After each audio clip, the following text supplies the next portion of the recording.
Como é que você tá? Como é que você tem passado? Como é que tá a tua vida? Quero te perguntar se você tem sentido falta de alguma coisa. Se a tua vida tá realmente como devia estar, se você tem tudo que precisa também. Semana passada a gente começou a nossa conversa sobre o Salmo 23 e foi um tempo muito especial porque a gente percebeu da grande bondade de Deus, de quanto Ele tem sido realmente bondoso, carinhoso com cada um de nós. A gente olha para a palavra dele, especialmente nesse Salmo 23, e é tão belo enxergar que Deus promete para nós verdes pastos, águas tranquilas de descanso, e como Ele realmente cuida da nossa vida a tal ponto que a gente pode clamar a Ele e dizer que Ele é meu pastor, e de nada sentirei falta. São palavras intensas, são palavras profundas, são palavras que a gente realmente anseia que sejam realidade na nossa vida. Mas eu quero te perguntar, você realmente tem tudo o que você precisa? Você tem sentido falta de alguma coisa? É essa pergunta que nos conduz hoje. É essa pergunta que cada um de nós precisa fazer ao seu coração também. Se a gente tem sentido que está precisando de alguma coisa, se a gente não tem tudo o que quer, o que gostaria, talvez até do que precisa. Porque a promessa de Deus é de que Ele cuida de nós a tal ponto que a gente nem mesmo sente falta. O problema é então quando que a gente começa a sentir falta das coisas. O que isso significa? Se você tem sentido falta de alguma coisa, isso significa um pecado, significa que tem algum problema, isso significa que você está longe de Deus. O que está acontecendo afinal? E é por causa desse sentimento que a gente não precisa esconder, que a gente não precisa negar. Deus pede transparência, sinceridade, honestidade de cada um de nós. E a gente pode colocar isso diante dele se a gente está sentindo falta de alguma coisa. E é por causa desse sentimento que cada um de nós tem, e ele vem e volta. Por causa disso que a gente vai continuar a nossa palavra de hoje. Eu quero te convidar a olhar mais profundamente para esse salmo, esse grande Salmo 23. Hoje a gente vai olhar para os versículos 3 e 4 e perceber que a palavra de Deus é ainda mais profunda e que o cuidado dele é ainda mais intenso do que a gente pode imaginar. Eu te convido a abrir a tua Bíblia ali no Salmo 23. Vamos dar uma olhada então ali no versículo 3. E é muito interessante a maneira como Davi começa falando aqui então: restaura-me o vigor, ou restaura minha alma, ou renova minhas forças. Davi está falando de restauração aqui. E sempre que se fala de restauração, se fala de algo que não está completo, de algo que não está certo, de algo que não está perfeito, de algo que ainda não está do jeito que devia estar. De algo que talvez tenha que voltar atrás. Eu lembro que anos atrás eu participava de uma igreja que participou de um processo de restauro, que era um templo antigo já e precisava voltar àquilo que era antes. E se tinha todas aquelas imagens de como que era o projeto original, então se precisava voltar àquele projeto de décadas e quase mais de século atrás.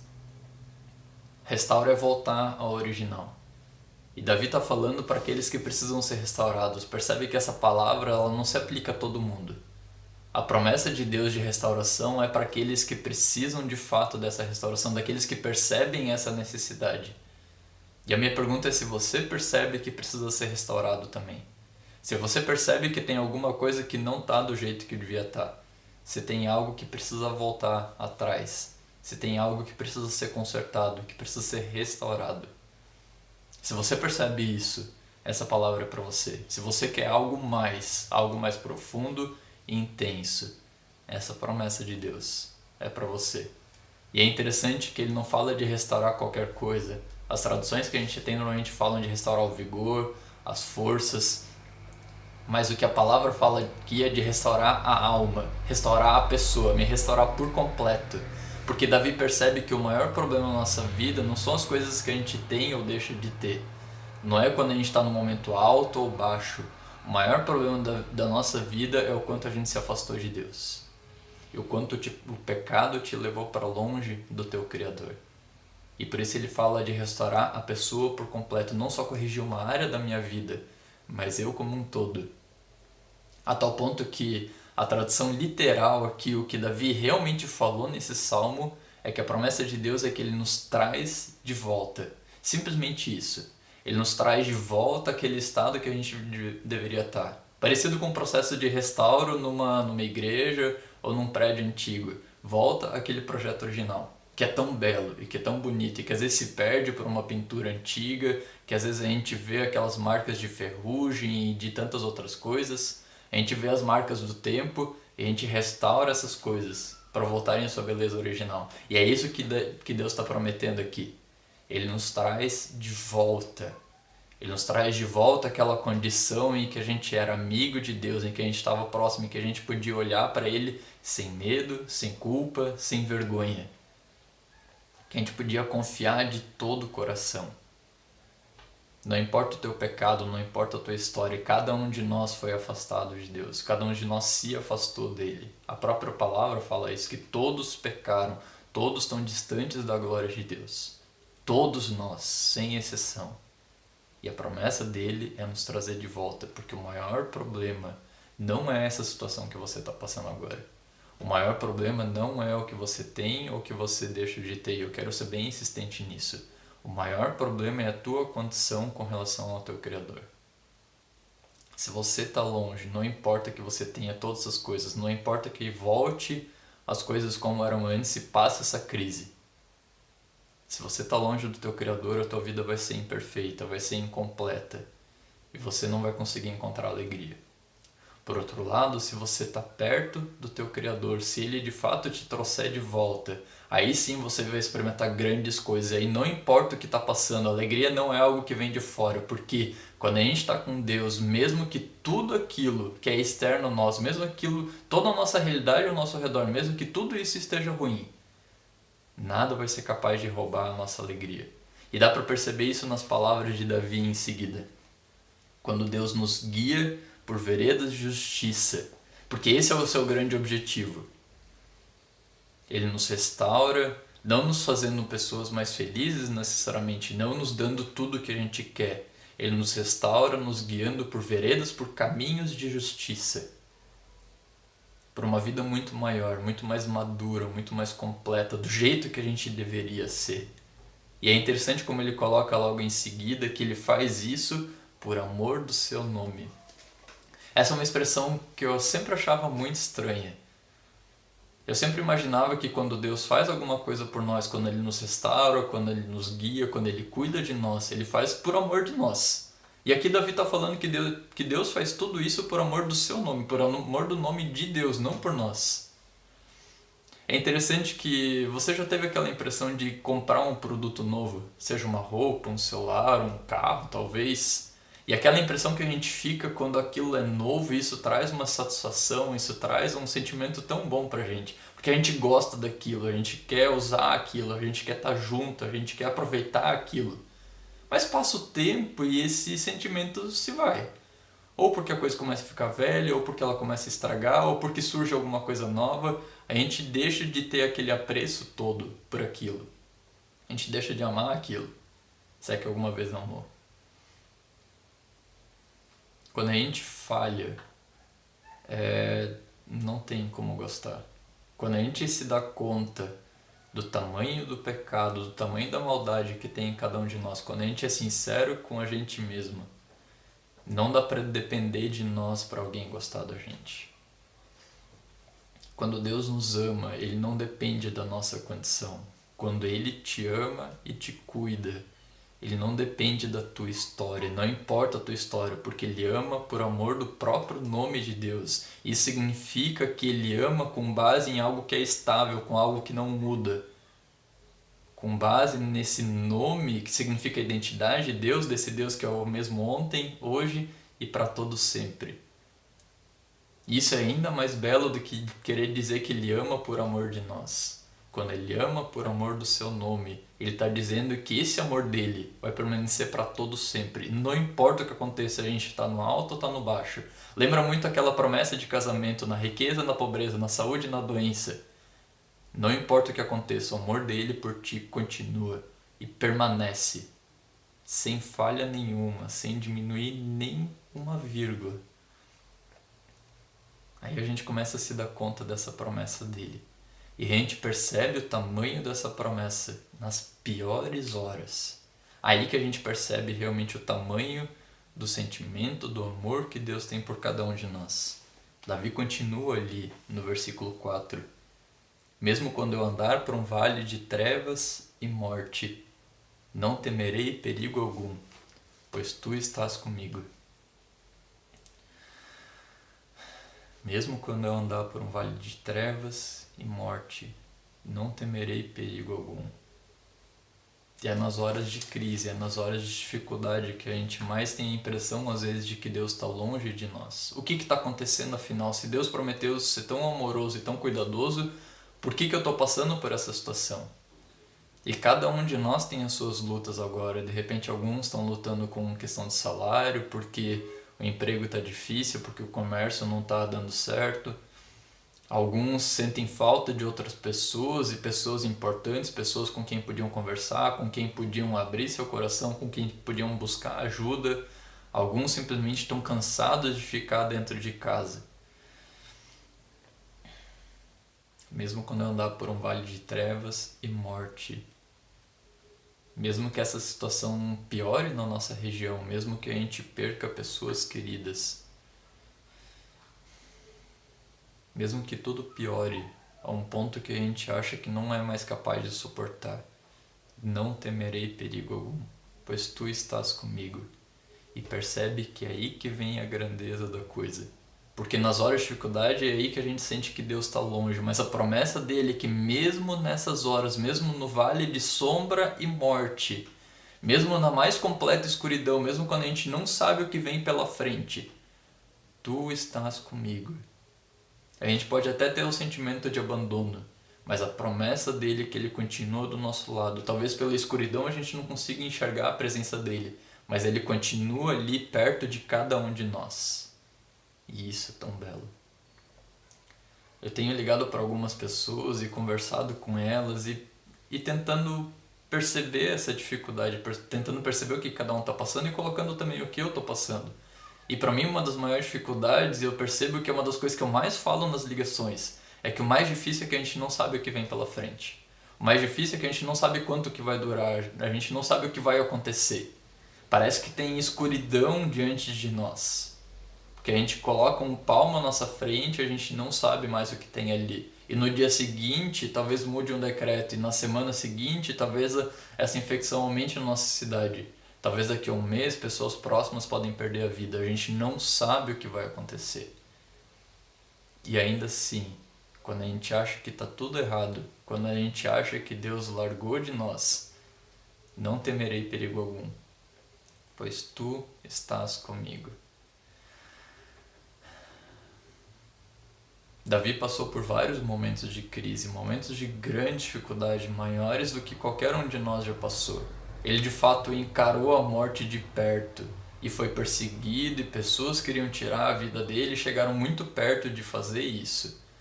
Ainda assim, ele pôde dizer com convicção, depois de passar por todas essas dificuldades, que ele não temeria perigo algum. Porque não importa o que aconteça, mesmo que ele perca a própria vida, o Senhor está com ele. E nem mesmo a morte é capaz mais de superar ele da presença do seu Criador, do seu amado. E por causa desse amor e por causa dessa confiança de saber que Deus é fiel, não importa a situação, ele pode dizer até no final desse versículo 4, então, a tua vara e o teu cajado me protegem.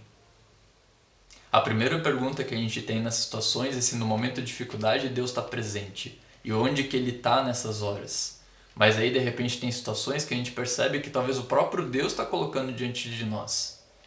E aí por mais que a gente saiba que toda essa crise é por causa do pecado humano, por causa de várias coisas que o ser humano faz de errado, mas ainda assim tem coisas que Deus está colocando na tua vida agora. E talvez seja a vara e o cajado dele que estão atuando em ti.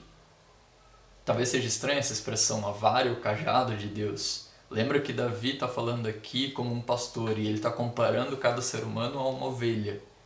A ovelha ela desgarrava, ela saía do pasto, ela corria para outros lugares achando que ela podia conseguir alguma coisa melhor. E a função do pastor, a principal dela era trazer essa ovelha de volta, assim como Deus traz cada um de nós de volta também. E às vezes ele precisa da disciplina para nos corrigir, para nos trazer de volta. O cajado ele tinha essa função de agarrar a ovelha pelo pescoço e trazer ela. Às vezes porque ela estava na ribanceira, às vezes porque ela tinha caído em um buraco, às vezes porque ela estava no meio de espinhos e ela precisava ser trazida de volta. E às vezes Deus disciplina a gente. E talvez seja essa hora que você tem agora para receber essa disciplina. Talvez seja esse momento de deixar a vara e o cajado de Deus te protegerem de algum mal maior. Eu confesso que por mais que a gente crê nessas palavras, por fé, mas é difícil. Quando a gente ouve falar em disciplina, é um assunto que não agrada a nenhum de nós. Eu lembro quando eu era pequeno e quando eu sabia que tinha aprontado alguma coisa e minha mãe vinha ou com a palmada ou com um chinelo, a gente corre, a gente foge. E talvez mesmo na hora que a gente está ali, que não dá para mais fugir, a gente tenta se afastar um pouco e diminuir aquela dor o máximo possível. Quando a gente ouve de disciplina, mesmo vindo de Deus, a gente foge também. A gente tenta se afastar, a gente tenta correr dela. Às vezes a gente reclama porque a reclamação é uma fuga. A gente sabe que alguma coisa tem de errado, a gente sabe que alguma coisa está acontecendo para corrigir isso, e a gente reclama porque a gente não gostaria que fosse desse jeito, a gente não aceita o que vem pela frente. Disciplina é difícil. Eu confesso que falar em vara e cajado não são palavras agradáveis. A gente foge dessas coisas porque a gente tem medo de que isso seja simplesmente uma punição de Deus sobre nós. E a punição, quando é pela punição, ela é a palavra final. A gente fez alguma coisa de errado, a gente está sendo punido por aquilo, ponto final. Mas por causa de Jesus eu quero te dizer que não é mais assim. Por causa de Jesus a punição não é mais a palavra final. E quando Deus castiga a gente e se Ele disciplina cada um de nós, não é mais simplesmente para aplicar a justiça e dar a nós o que a gente merece. Não é simplesmente para a gente ter consequência da nossa maldade. Mas quando Ele disciplina é para nos trazer de volta. Jesus teve que aceitar a disciplina, não por causa do mal dele, mas por causa do nosso. Deus chama cada um de nós à desobediência e se a gente não obedece, a gente é punido por isso. E isso é normal, e a gente carrega as consequências do nosso mal. Jesus foi chamado à obediência e é interessante que se ele obedecesse, se ele fizesse aquilo que o Pai falou para ele então seria punido. Percebe que é completamente diferente da nossa história e Jesus ainda assim obedeceu. Se a gente obedecesse, a gente receberia alegria. Se Jesus obedecesse, e ainda assim não obedeceu. Se Jesus obedecesse, ele receberia punição. E obedeceu. E por causa da punição que Jesus recebeu no teu lugar e no meu lugar, qualquer disciplina que a gente recebe hoje não é mais simplesmente para aplacar a justiça de Deus, não é para pagar esse mal. Qualquer disciplina hoje não é mais uma punição, mas é uma maneira de Deus nos trazer de volta. Não é pra gente sofrer as consequências do nosso mal, porque nenhum de nós é capaz de sofrer toda essa consequência. E a gente não precisa disso, Jesus sofreu no nosso lugar. Por outro lado, a gente encara algumas coisas sim, a gente passa por momentos de dor, de dificuldade, de crise, mas não são mais simplesmente uma punição. São uma maneira de Deus nos trazer de volta. Lembra daquela promessa no versículo 3? E Ele nos restaura, e Ele nos traz de volta. E às vezes Deus usa o sofrimento para fazer isso, porque o sofrimento às vezes é a única coisa que vai ser capaz de nos trazer de volta. Tem um escritor que eu gosto muito que ele diz que o sofrimento é o megafone de Deus. E quando a gente não está escutando, e quando a gente não quer aprender, e quando a gente não quer aceitar essa promessa de Deus de nos restaurar, Ele pode sim usar o sofrimento. E é o grito de Deus, e talvez seja a maior chance que você tem agora de deixar Deus te trazer de volta. Mais do que dar aquelas coisas que você quer e sente que precisa. Ele está te oferecendo uma oportunidade muito maior, que é voltar para os braços dele, que é ter uma vida muito maior, muito mais completa, muito mais madura, do jeito que deveria ser. Eu quero ler para vocês as palavras da carta aos Hebreus, quando ele fala sobre disciplina também. E percebe que por causa de Jesus, a disciplina tem outro tom hoje. Presta atenção nessas palavras, você vai entender do que eu estou falando. Quando ele cita a palavra de Deus, dizendo então, Hebreus capítulo 11, versículos 5 a 11. Aliás, Hebreus capítulo 12, deixa eu corrigir aqui, dos versículos 5 a 11.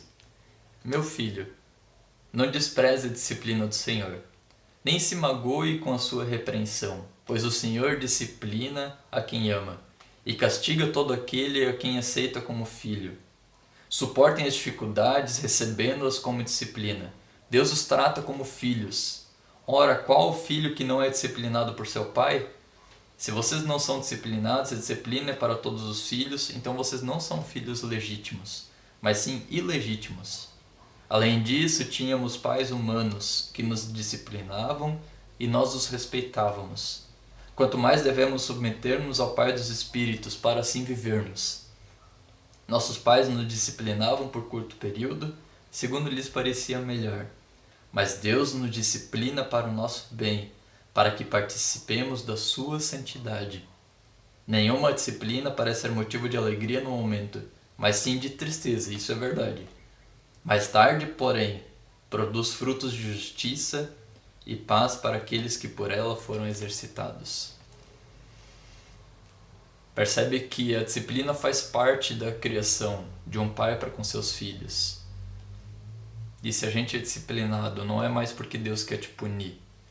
Se Deus te disciplina é porque Ele te ama e Ele quer te trazer de volta. Ele quer produzir justiça, paz, amor e alegria na tua vida.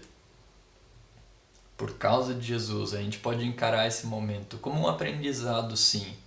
Não mais como uma punição, porque a punição ela afasta a pessoa. A disciplina ela aproxima e Deus te quer bem perto dele. Aceita essa palavra. Deixa Ele falar contigo. Deixa Ele cuidar de ti. Tratar a tua vida de uma maneira muito maior do que tu imagina. Deixa Ele te surpreender nesses dias. E para a gente não sair simplesmente com essa palavra na nossa mente e deixar ela se perder nos próximos dias. Eu quero te propor um exercício hoje. E eu quero que você lembre de cada reclamação da última semana. E não adianta dizer que não tem reclamação, porque cada um de nós tem reclamado. A gente passa por momentos difíceis, a gente passa por situações diferentes que a gente não está acostumado e a gente reclama. É natural isso. E não tem problema isso. O que eu quero te dizer é que você pegue essa reclamação, coloca no papel. Pega as 3 coisas que você mais tem reclamado nos últimos dias. E ao lado delas, tenta refletir, pergunta para Deus o que Ele está querendo te ensinar com isso. As 3 coisas que você mais tem reclamado. Qualquer coisa. Se é preocupação com dinheiro, se é porque está trancado em casa, se é porque não aguenta mais os filhos, se é porque não consegue mais fazer exercício fora de casa. Qualquer coisa. Talvez a própria falta de ir na igreja também. Aquilo que você mais sente falta agora. E pergunta para o Pai o que Ele está querendo te ensinar com isso. Deixa Ele te surpreender. Deixa Ele falar contigo. E pensa só que igreja que a gente vai ter depois de tudo isso. Já imaginou se cada um de nós aplicar tudo isso e a gente sair dessa crise, não voltando simplesmente ao estado que a gente estava um mês atrás, mas muito maiores, mais maduros, mais crescidos. Se a gente terminar essa crise mais perto de Deus. Pensa que igreja que a gente vai ser. Pensa que crescimento que a gente vai ter. E que a gente vai deixar Deus agir na vida de cada um de nós. Essa é a promessa que Ele tem para ti. Deixa Ele agir. Deixa Ele falar contigo. E aproveita. Aproveita esse amor dele, que é tão grande. Que Deus te abençoe nisso. Amém.